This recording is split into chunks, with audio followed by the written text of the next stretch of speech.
જય શ્રી કૃષ્ણ. હર હર શિવ શંભુ. જ્યોતિર્લિંગ અને શિવલિંગ વચ્ચેનું તફાવત શું છે? શિવલિંગ એટલે ભગવાનનું નિરાકાર સ્વરૂપ. ઘણા મંદિરોમાં સ્થાપના કરવામાં આવે અને પછી તેની નિયમિત પૂજા કરવામાં આવે, તેને શિવલિંગ કહેવાય. હવે જ્યોતિર્લિંગ એટલે શું? જ્યોતિર્લિંગ એટલે જ્યોતિ વત્તા લિંગ. જ્યોતિ એટલે દિવ્ય પ્રકાશ અને લિંગ એટલે ભગવાનનું અનંત સ્વરૂપ, નિરાકાર સ્વરૂપ એટલે જ્યોતિર્લિંગ. હવે મનમાં એવો સવાલ થાય કે 12 જ જ્યોતિર્લિંગ શા માટે?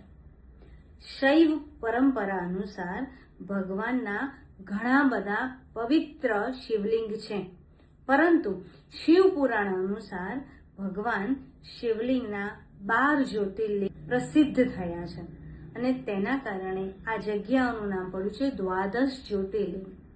દ્વાદશ એટલે કે સોમનાથથી લઈને ધૃણેશ્વર સુધીના 12 જુદી જુદી જગ્યા પર તેમના જ્યોતિર્લિંગો આવે. હવે ભગવાનના 12 જ્યોતિર્લિંગ કયા કયા છે અને ભગવાન કયા કારણે પ્રગટ થયા છે તેની વાત સાંભળીશું આપણે આવતા અંકમાં. જય શ્રી કૃષ્ણ. હર હર શિવ શંભુ.